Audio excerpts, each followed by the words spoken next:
Judul yang kita pakai hari ini atau sore ini adalah muhasabah dan munajat kebangsaan. Saya cerita sedikit tentang tag resminya kebangsaan. Jadi kalau dalam bahasa Arab, kebangsaan atau komunitas itu disebut al-mustama'. Dulu Rasulullah SAW pernah mengingatkan kita semua akan hak-hak bertetangga atau hak-hak bersosial. Ada satu orang yang punya 3 hak, yaitu dia seorang muslim, berarti saudara seagama. Dia kerabat Anda, berarti saudara karena kerabat, unsur genetik. 3, karena dekat. Sehingga tetangga yang seperti ini punya 3 hak, yaitu hak satu agama, satu kerabat, dan satu komunitas. Kedua, yang punya 2 hak, yaitu dekat dan seagama tapi tidak keluarga.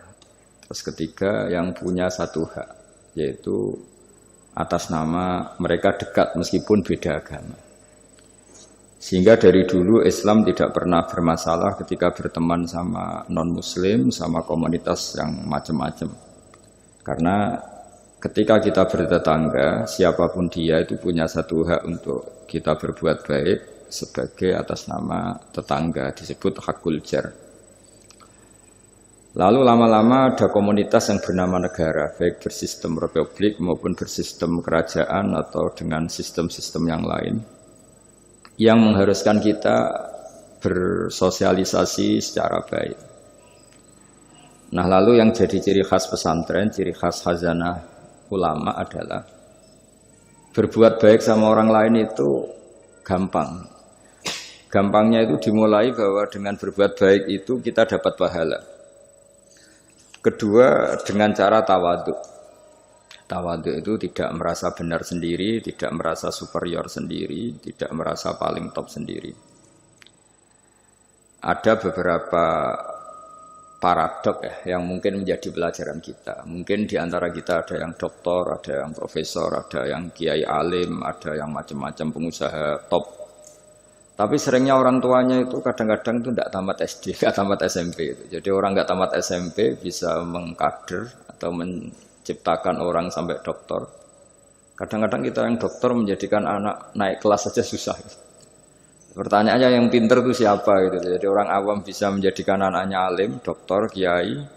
Tapi setelah kita dokter, karena mungkin hidup kita mapan atau jabatan kita mentereng, itu didik anak itu susahnya bukan main.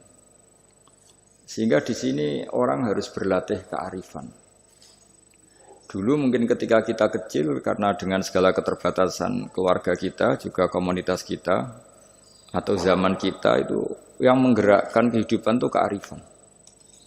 Sehingga orang itu bawaannya sudah bijak, mengalami apa saja bijak.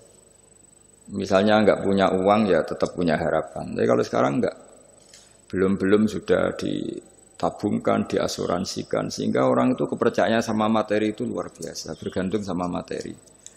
Dan itu awal dari masalah ketika yang diangan-angan itu tidak ada, karena terlalu bergantung sama materi. Jika kita yang nekuni dunia ulama, nekuni dunia fikih, kita terus belajar bahwa orang-orang top itu dilahirkan dari kearifan, bukan dari hal yang bersifat materi. Kearifan ini penting. Saya beri contoh.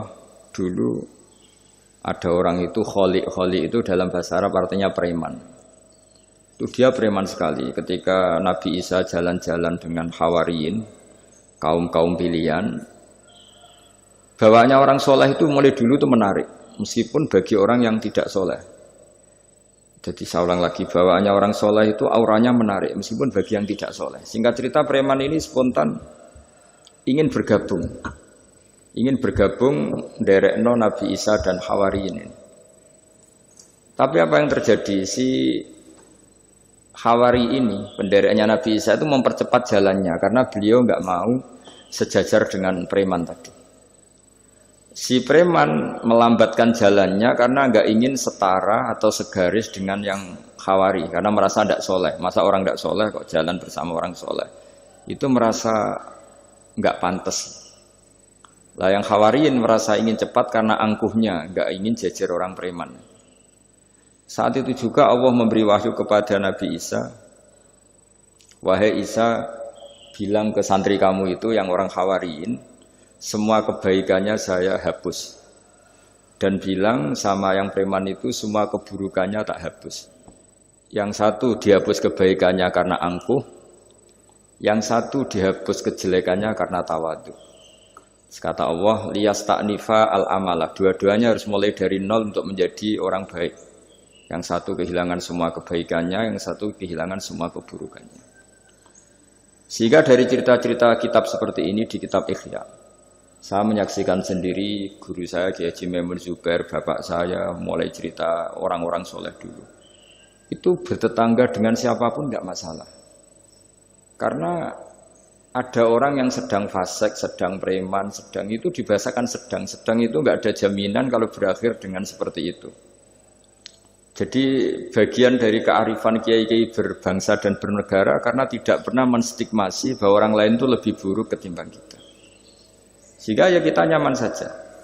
Nyaman berteman siapa saja karena kita tidak pernah punya perasaan lebih baik. Nah, di sini kenapa para kiai itu fleksibel berteman berbagai kelompok karena tidak pernah merasa lebih baik. Atau dalam bahasa terkenalnya disebut tawadhu. Jadi ketika orang merasa lebih baik, maka akan ada keangkuhan. Keangkuhan ini melahirkan sentimen. Sentimen ini lama-lama menjadikan sosial yang nggak sehat, bisa chaos. Nah, dari pelajaran itu akhirnya kita cara bernegara, kita cara bersosialisasi itu ya nyaman-nyaman saja. Karena Allah Ta'ala itu membuat status sebenarnya itu di akhir. Disebut husnul khotimah atau su'ul khotimah. Jadi banyak dicerita orang-orang dulu, orang yang nyantri dari awal niat nyantri, nggak jadi wali. Sunan Kalijogo yang pertama kenal Sunan Bonang karena ingin garong, karena ingin begal. Dalam cerita-cerita yang legendaris itu justru jadi santrinya dan jadi wali. Jadi perkenalan yang awalnya tidak baik berakhir dengan baik. Kadang-kadang perkenalan yang baik berakhir dengan kroni, dengan macam-macam yang tidak baik. Nah, dari sekian peristiwa itu akhirnya para ulama menyimpulkan bahwa hanya biyadihi al-amru, hanya Allah yang bisa mengendalikan semua urusan.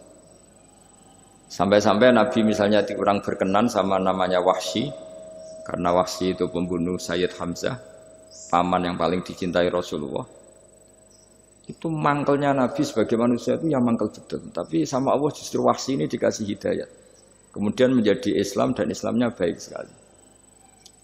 Dan dulu ada sahabat namanya Sa'labah itu pecinta masjid, sering ibadah. Tapi karena mungkin saking overnya atau gimana, dia trauma jadi orang soleh, malah jadi orang nggak benar. Cerita-cerita seperti ini tuh memang nggak bisa digeneralisir, nggak bisa digeneralisir untuk curiga sama orang-orang soleh. Tapi saya pastikan cerita seperti ini tuh melahirkan kearifan bahwa manusia itu akan selalu dalam tanda petik ketakutan, dalam kekhawatiran bahwa mereka tidak bisa mengakhiri hidupnya dengan baik. Sehingga di sini melahirkan kearifan, dan dari kearifan itu kita bernegara itu akan baik karena kita tidak mungkin menstigmasi kelompok lain itu sangat buruk atau sangat bahaya atau ancaman karena kita sama-sama punya kearifan untuk berkawan bersosialisasi.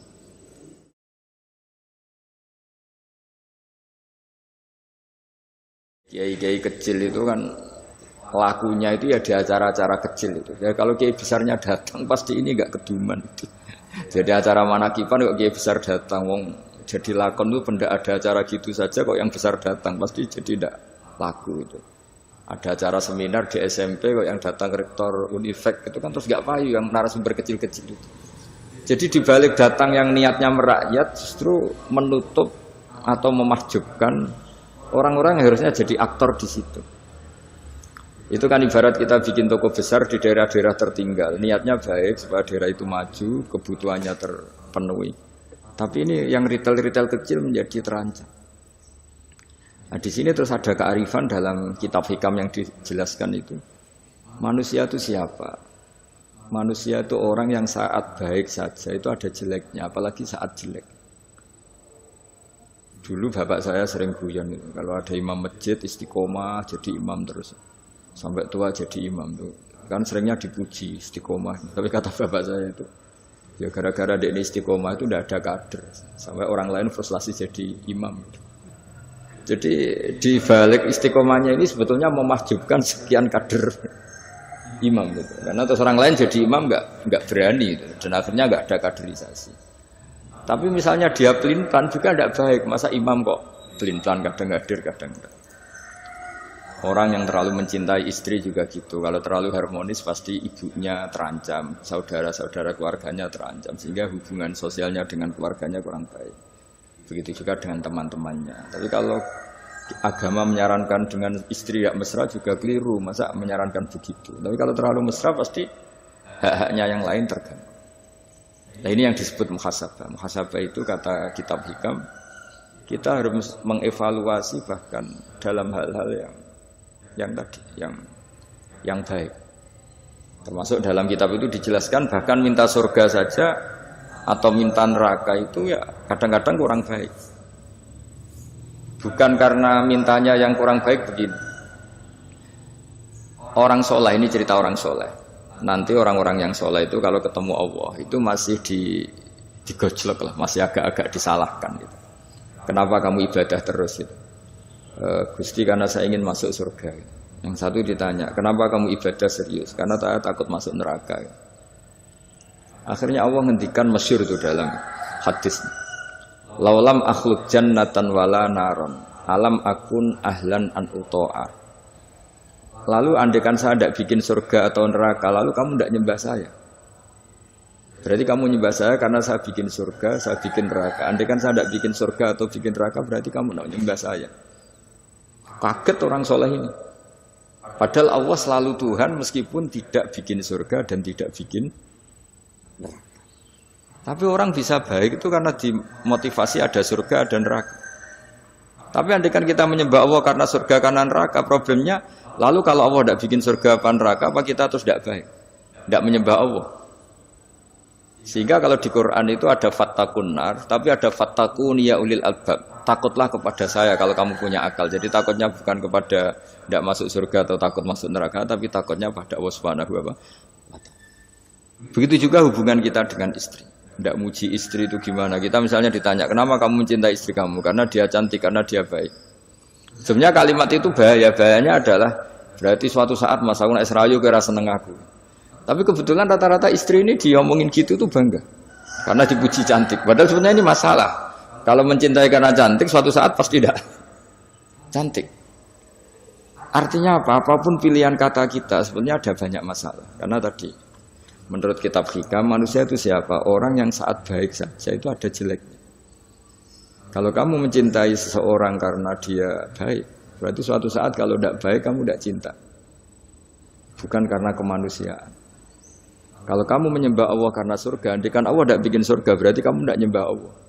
Padahal enggak, kita menyembah Allah meskipun andaikan Allah tidak bikin surga, tidak bikin apa? Neraka. Nah, evaluasi-evaluasi seperti ini itu dibutuhkan muhasabah, karena kita bernegara sampai sebaik ini itu barokahnya ilmu, barokahnya tawadhu. Tawadhu itu tidak pernah menvonis bahwa kelompok lain atau orang lain itu lebih baik ketimbang kita. Saya punya contoh. Saya punya santri, banyaklah cerita-cerita seperti ini yang tidak pati alim. Barokahnya ndak alim itu hidup di daerah-daerah tertinggal. Begitu juga di kampus lah. Gara-gara dia tidak kumplot mungkin atau mahasiswa biasa mungkin hidup di daerah-daerah tertinggal. Barokahnya apa? Karena hidup di daerah tertinggal. Semuanya dia itu pionir, heroik. Bikin masjid sendiri, nyari-nyari tanah sendiri. Ya sudah, akhirnya dia pendiri masjid. Begitu juga anak-anak mahasiswa yang di kampung-kampung tertinggal, mungkin dia mengadakan pipanisasi dari gunung atau apalah, bantu masyarakat, yang semuanya dia serba pionir.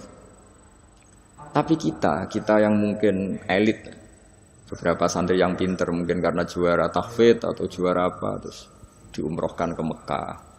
Terus kalau ngaji di masjid mungkin ya disangoni pakai uang kas masjid. Begitu juga kalau kita kumplot, mungkin beasiswa dapat dari negara, kita kuliah di Jerman, di Amerika. Nah, nanti pertanyaannya ketika di akhirat, itu bejo yang santri yang nggak pinter tadi. Karena dia statusnya itu pendiri masjid. Mengadakan masjid dari tidak ada menjadi ada. Sementara kita yang terhormat, kadang-kadang hisabnya berat. Kamu ini kiai kok dapat salam template dari uang masjid. Jadi hubungan kita dengan ibadah itu mendapat, yang santri dapati pinter memberi. Mahasiswa juga gitu, mahasiswa yang kurang pinter itu hubungannya dengan negara memberi. Ada daerah tertinggal yang dia sebagai pemberinya. Pemberi itu artinya mengatur daerah situ yang tertinggal punya akses jalan barokahnya dia, punya mata air barokahnya dia. Kadang-kadang yang pinter hubungannya dengan negara mendapat. Nah di sini namanya muhasabah. Jadi ya tapi terus kita menyariatkan kalau gitu goblok saja Gus ya, jangan masa goblok disyariatkan gitu. Tapi kalau andekan semuanya pinter tuh ya kacau. Dunia ini ya kacau. Karena hubungannya pasti inginnya mendapat, bukan memberi. Nah, barokahnya hal-hal seperti ini alhamdulillah di Indonesia TV-TV itu juga sering memberi penghormatan kepada orang-orang yang pionir di daerah-daerah tertinggal.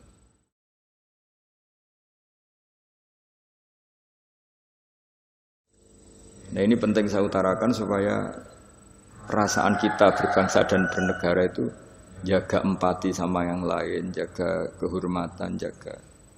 Saya sebagai kiai itu ya kadang-kadang itu nangis di depan Allah. Orang-orang yang dulu bekerja nyari uang, ya, memang ya nyari uang. Tapi barokahnya punya iman sedikit atau mungkin imannya ya biasa saja, kerja di Korea, bikin komunitas masjid. Mahasiswa yang di Jerman, di Amerika juga punya komunitas bikin masjid. Padahal kan di kampungnya itu mungkin orang yang sering merasani kiainya. Kadang kurang cocok atau masjidnya kurang gimana. Jadi kalau di daerah yang Islamnya sudah sehat itu agak-agak komplain. Kerannya buntu saja sudah geger. Tapi dia ketika di daerah nggak ada masjid, berikhtiar untuk bikin masjid. Jadi komunitas kesolehan itu kadang-kadang kemapanan kalau terlalu lama itu hanya melahirkan orang ingin komplain. Tapi yang tidak mapan sama sekali malah melahirkan orang itu heroik. Ketika negara ini sehat, mungkin orang malah menuntut negara. Padahal sebelum berbentuk negara, orang semuanya ingin memberikan hartanya, bahkan nyawanya untuk memerdekakan Indonesia. Nah, sehingga pesan saya sama Universitas Veteran bahwa ketika kita mapan pun itu dengan asumsi tidak mapan, sehingga hubungan kita dengan institusi, dengan yayasan, dengan pesantren, dengan yang kita pimpin itu hubungan heroik, bukan hubungan mendapat. Saya termasuk orang yang sering dimintai nasihat-nasihat. Banyak rektor, banyak pejabat, juga banyak kawan kiai. Saya itu terobati itu yaitu semuanya kita, termasuk setelah mapan itu usahakan hubungan itu hubungan heroik. Sehingga inginnya memberi. Nah, di sini disebut wa mimma razaqnahum yunfikun. Orang baik itu siapa? Orang yang hubungannya itu ingin memberi, bukan ingin mendapat. Sehingga Rasulullah berkali-kali ngendikan al-yadul ulya khairum minal yadis sufla. Di mana-mana itu tangan memberi lebih baik dibanding tangan meminta. Nah, sekarang kenapa banyak problem di beberapa negara? Karena ketika orang terus pinter atau pinter lah, saya tidak perlu nyebut terus jadi apa. Hubungannya itu kalau sudah pinter jadi dosen elit harus dapat berapa, kalau kiai elit harus dapat berapa. Nah, itu kalau semuanya ingin mendapat, ini negara bisa pusing. Yang guru besar ingin dapat banyak karena guru besar, kiai besar karena kiai besar. Yang miskin juga ingin mendapat karena miskinnya.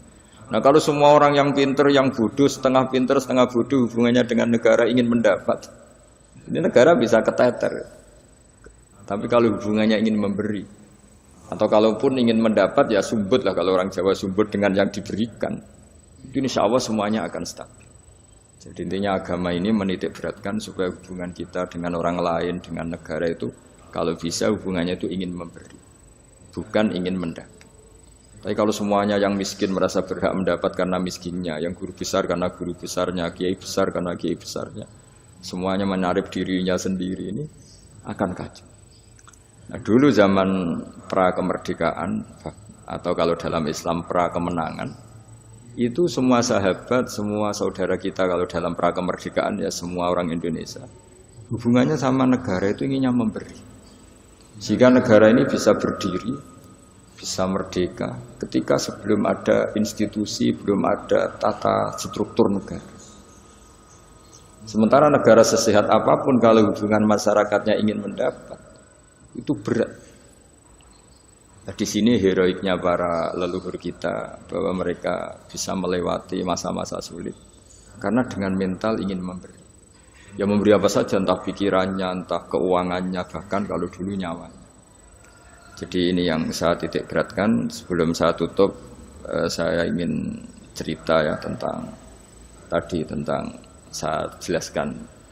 Jadi dulu perasaannya orang, meskipun sesoleh apapun, sebaik apapun perasaannya itu ada saja salahnya. Sehingga kalau dalam makalah paling terkenal yang didawuhkan Rabi Adawiyah itu, wastighfaruna yahtaju ilal istighfar. Sudah minta maaf sama Allah saja. Sebetulnya dalam minta maaf ini juga butuh istighfar lagi. Karena orang minta maaf itu kadang-kadang ya ingin mendapat yang lebih. Ada orang punya utang itu tanggungan sama istrinya karena sering masalah itu. Itu minta maaf itu ya supaya bisa utang lagi. Jadi gayanya minta maaf tapi supaya bisa utang lagi. Mungkin kita kalau punya utang sama orang lain gayanya minta maaf tapi supaya punya akses utang lagi. Itu namanya minta maaf tapi ada masalah. Nah jangan-jangan istighfar kita sama Allah juga gitu. Istighfar sama Allah tapi minta dimaklumi kalau salah lagi. Nah di sini karena masih ada tercampur mental seperti ini, kata Rabi Adawiyah, wastighfaruna yahtaju ilal istighfar. Ketika kita istighfar itu masih butuh istighfar yang lain. Nah dalam kebaikan juga gitu. Ketika kita baik jadi orang soleh, ternyata bawaan kita ingin dihormati.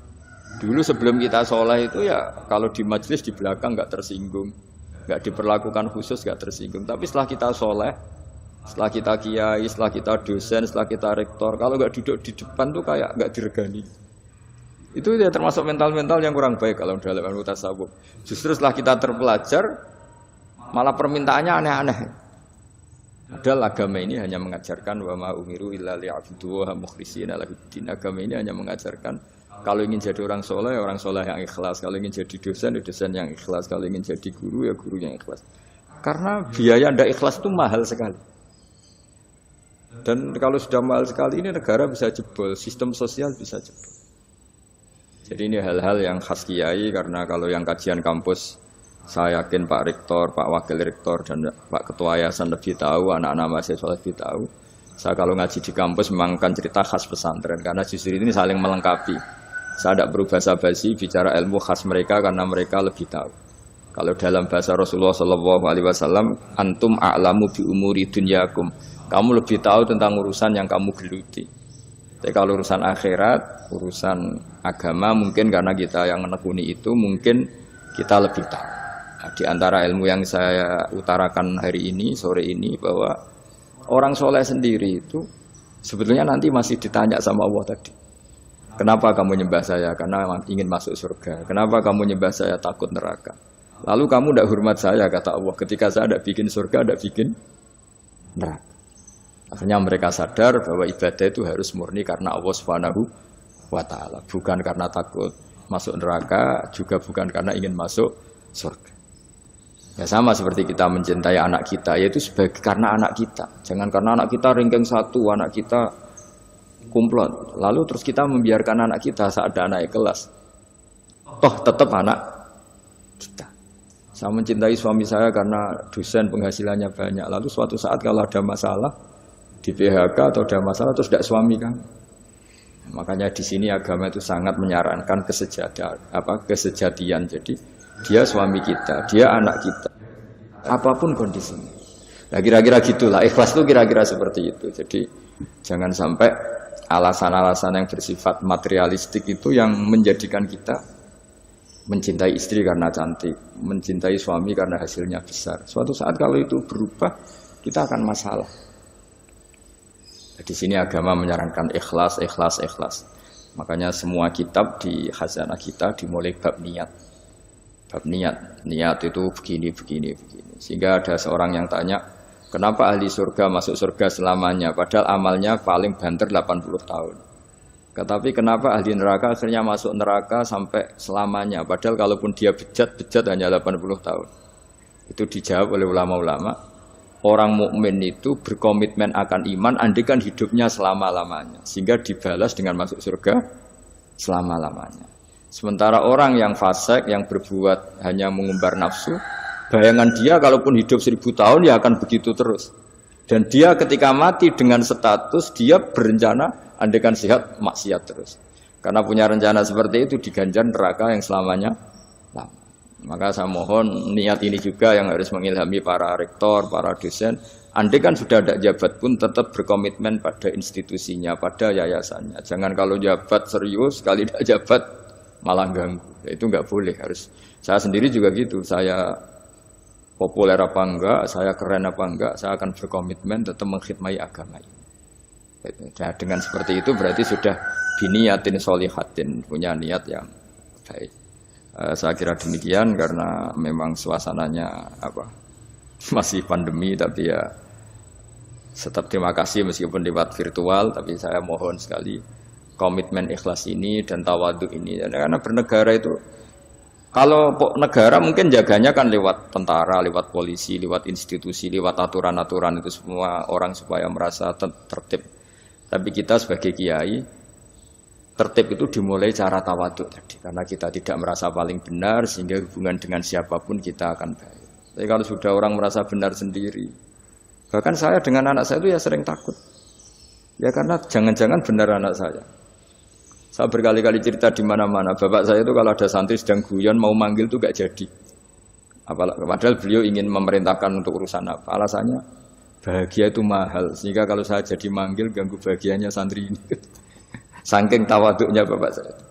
Bahagia itu mahal. Jadi kalau saya manggil pas dia bahagia mengganggu. Padahal bapak itu kiainya. Jadi orang dulu kearifannya tawaduk itu sampai dengan santrinya, dengan anaknya. Itu tawaduk. Dan ini yang menjadikan kita semua baik-baik saja ya karena tawadhu. Makanya orang kuno dulu itu kalau nasihati anaknya mau merantau itu mesti yang enggak lupa itu jolali sholat sampai wong sing apik, sing tawadhu, sing ngalah. Ya, saya mohon kearifan ini dijaga karena kita bernegara ini sampai merdeka ya barokahnya kearifan leluhur. Kita sudah menikmati kemerdekaan sedemikian rupa itu kenapa bangsa ini bisa lolos dari penjajahan? Karena orang-orang luhur dulu itu nasihatnya tunggal tadi. Kita patriotik, kita heroik, hubungan dengan negara memberi, sehingga terus bisa merdeka. Coba kalau dulu sudah latihan merdeka, hubungannya mendapat geger rebutan aset, rebutan apa saja bisa habis kita sebagai bangsa.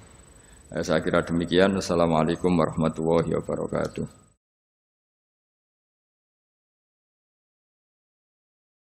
Nabi yang paling terkenal diuji itu namanya Nabi Ayub. Nabi Ayub itu diuji punya penyakit itu lama sekali. Terus ketika istrinya mulai galau itu, mulai gundah.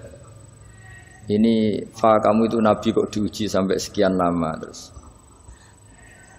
Si Nabi Ayub tanya, kamu sehat sudah berapa puluh tahun? Sudah kira-kira 60 tahun. Itu. Kamu sakit, kita sakit baru berapa 1 tahun itu. Ya sudah kamu harus ingat betapa Allah ngasih kesehatan itu jauh lebih lama ketimbang kita ngadepi penyakit. Kita kan kemarin ngadepi pandemi baru mulai pertengahan Maret sampai sekarang. Dibanding kita sehat berpuluh-puluh tahun kan masih nggak imbang. Sehingga ingat sisi nikmat istilahnya. Fazkuru ala Allahi la'allakum tuflihun. Jadi hidup itu hubungan dengan Allah, dengan orang lain itu harus lebih ingat sisi-sisi nikmat. Bahwa ujian ini jauh lebih ringan dibanding saat kita diberi kebaikan. Jadi sehingga enggak perlu cemas. Ya sudahlah kita berikhtiar untuk menghadapi Covid ini, tapi enggak perlu cemas karena sebetulnya nikmat yang dikasih Allah itu jauh lebih besar gitu. Dan saya sering cerita bahwa ketakutan akan Covid atau ketakutan pandemi itu ya dimulai dari kita terlalu fokus. Andai kan kita peneliti geologi atau peneliti alam ini mungkin takutnya likuifaksi mungkin kalau peneliti sosial takutnya Indonesia itu chaos, mungkin kalau peneliti apa gitu ya, mungkin peneliti udara atau peneliti polusi takutnya itu polusi. Jadi ketakutan akan di antara manusia itu kan memang khasnya itu walanabluwannakum bisyai'im minal khaufi wal ju'. Di antara khasnya manusia itu memang punya rasa takut. Dan rasa takut ini sesuai spesialisasi masing-masing. Kalau dokter ya takutnya hal-hal seperti itu, takut COVID, takut pandemi, takut ini itu. Mungkin kalau pakar sosial takutnya kalau Indonesia ini chaos, saling ancam, saling menikam gitu. Nanti takutnya orang ekonomi Indonesia ini kalau sampai mengalami kebangkrutan dan sebagainya. Tapi apapun itu kita yakin bahwa mulai dulu ada masalah dan kita selalu bisa melewati dengan baik. Satu ya karena tawakal, dua karena ikhtiar-ikhtiar yang secukupnya untuk menghadapi pandemi ini. Ya kira-kira seperti itulah untuk menghadapi supaya kita imannya tetap stabil karena hubungan Allah dengan kita jauh lebih banyak memberi nikmat ketimbang ujian-ujian, ada ujian kayak pandemi itu. Dengan demikian sesuai anjuran Allah fazkuru ala Allah. Jadi orang itu disuruh ingat sisi-sisi pemberian Allah, bukan sering ingat sisi-sisi ujian Allah Subhanahu wa taala.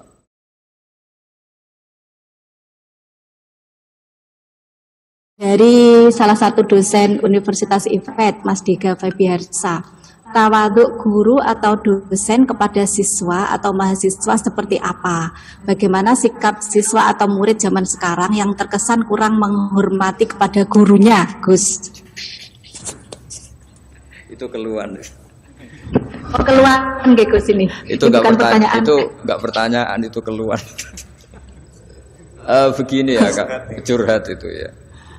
Kalau mahasiswa dan dosen itu kan dari awal dosen juga kalau santrinya terlalu tawaduk, mahasiswa juga susah, katanya tidak kritis. Tapi kalau kritis kenanya nanti tidak tawaduk, itu memang nggak banyak pilihan kalau di kampus itu. Tapi sebenarnya tawaduk itu bukan dengan makna harus seperti orangnya dulu terus DP itu enggak lah. Tawaduk itu artinya orang itu diberi haknya. Jadi apa ya?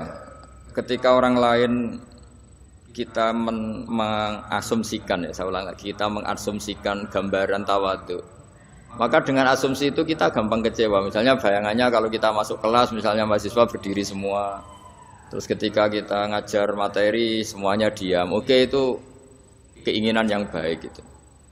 Tapi masalahnya kan mereka juga semuanya punya cara pandang ya, punya akhwal-ikhwal yang spontan itu. Mungkin mereka nggak nyaman ya kalau terlalu mendengarkan karena ilmu itu sudah pernah dibaca, sehingga kelihatan gojekan karena merasa ilmu itu tidak penting karena ilmu itu sudah dia kuasai. Atau mereka terus malamnya itu begadang sehingga pas ajaran itu ngantuk. Jadi sering sesuatu yang kita anggap gak tawaduk itu kondisi objektif yang dialami. Atau malas karena sebetulnya bukan karena malas sama dosennya, baru bokeh kan, gak punya uang di ATM, terus keluarganya baru broken. Ya itu yang namanya husnudzon. Jadi kita sebagai kiai, sebagai dosen itu sering orang yang kita kira tidak tawaduk itu punya masalah objektif. Bayangkan kalau kita dalam posisi tidak punya uang, terus tagihan listrik ini itu, mungkin diajarin ilmu juga gak masuk. Sehingga dulu kalau ada kurang, saya beri contoh ya. Dulu Nabi kalau khutbah itu semua sahabat diam. Tapi ada yang nggak diam karena terganggu. Terganggunya tuh gini, Nabi ini sering cerita kiamat kok nggak jelas tanggalnya. Kalau cerita ya plus tanggalnya. Sehingga dia tuh ya nggak nyaman itu. Lama-lama dia agak kuat tanya, ya Rasulullah, kalau kiamat itu dahsyat, lalu kiamat itu kapan? Semua sahabat menyalahkan dia karena dianggap nggak sopan karena memotong khutbah Nabi. Tapi lama-lama Nabi maklumi, orang itu memang kalau tersiksa ya memang nggak nyaman itu. Ada yang ganjel itu, akhirnya ya tanya. Jadi saya mohon dari si dosen sendiri itu ya memaklumi sekian perilaku mahasiswa. Jangan-jangan itu hal objektif saja, ada hubungannya dengan kurang senang sama dosen tadi. Tapi memang murni ada hal yang objektif. Dia galau karena tidak punya uang, dia ngantuk karena malamnya begadang. Memang itu tetap kesalahan ya. Tapi sebetulnya hubungannya itu hal objektif, bukan karena nggak simpati sama dosen. Nah, kadang-kadang dosennya memperkeruh keadaan dengan menuduh kamu tidak suka saya, sehingga pas pelajaran saya begini. Ya, itu malah runyam kalau seperti itu. Jadi ya yang happy sajalah, yang husnudzon. Tapi tentu mahasiswa, santri dan semuanya yang lebih muda, di antara aturan Islam memang laisa minna malam yarham shaghirona wa yuwaqqir haqqa kabirina. Di antara ajaran Nabi adalah yang kuat, yang sepuh, yang lebih keren, sayang sama yang di bawahnya. Yang kalah sepuh atau kalah ilmu, hormat sama atasannya. Itu aturan-aturan hukum. Tapi kadang-kadang kan yang terjadi itu sebetulnya bukan ingin melawan sebenarnya, tapi ada kondisi objektif tadi. Ada ya kayak tadi kita ngaji ilmu yang luar biasa, tapi mustame' pendengar ini sedang banyak masalah. Tentu bawaannya itu ya kayak nggak dengerin gitu. Tapi bukan karena nggak seneng kita, karena memang mereka punya masalah objektif tadi. Mungkin ada tagihan, ada problem. Nah ini disebut di antara kewajiban orang mukmin adalah ayyahmila akhahu ala ahsanil ahwal. Dia membayangkan bahwa yang sikap dia itu sudah sikap terbaik sesuai kondisi yang dihadapi. Jadi intinya lagi-lagi kita sendiri butuh tawadhu untuk tidak menstigmasi bahwa orang itu sentimen dengan kita. Ya, saya kira demikian itu untuk Pak Dosen tadi. Kalau itu nama berarti ada orang namanya Mahdi yang datang di akhir zaman. Padahal faktanya nanti yang datang itu orang bernama Muhammad, bapaknya adalah namanya sama dengan bapaknya Nabi. Iwafiku ismuhu ismi wa abuhu abi. Jadi namanya itu sama dengan nama Nabi dan bapaknya sama dengan nama bapaknya. Sehingga Mahdi di sini bisa saja artinya itu orang yang dapat petunjuk yang datang di akhir zaman. Nah, kalau sampai tanya iman, ya kita iman, tapi tidak seketat atau sewajib iman wajibnya sholat, wajibnya puasa. Jadi sama-sama berstatus wajib iman itu ya ada kelasnya ya, ada kelasmennya. Jadi kalau sesuatu itu mujma' alaih atau mutawatir itu tingkat kewajibannya itu ekstrim gitu. Tapi kalau dari riwayat yang di bawah itu ya sama-sama masih wajib, tapi ya wajib-wajib yang jauh di bawah itu. Ya intinya proporsional lah. Jangan lalu hidupnya Anda dihabiskan untuk bayangkan nanti Mahdi itu wajahnya kayak apa, terus cara perangnya kayak apa, lama-lama kamu filmkan malah gak karu-karuan tuh kalau khayalnya sudah ya sekedar iman, tapi tidak seiman kalau kita wajib membenarkan Rasulullah Muhammad SAW dengan segala apa yang dawuh beliau, yang sampainya kita lewat thariqut tawatur dengan cara yang sangat masyhur, sangat terkenal dan diijma'i ulama. Nah, yang kelas-kelas seperti ini yang imannya itu harus benar-benar ketat. Jadi kalau riwayatnya itu mutawatir yang di bawah itu atau masyhur atau apalagi ahadi yang meriwayatkan hanya personal rawi tidak konsensus, itu tingkat imannya di bawah itu. Ya sama lah seperti hukum sosial umumnya. Kalau informasi ini masif dan semua TV memberitakan misalnya dan semua yang orang adil percaya, mulai pejabat rakyat tahu ya. Tapi kalau informasinya baru personal di bawah itu ya tingkat imannya juga. Jadi intinya sama-sama wajib tuh kualitas kewajibannya beda-beda sesuai kualitas riwayat.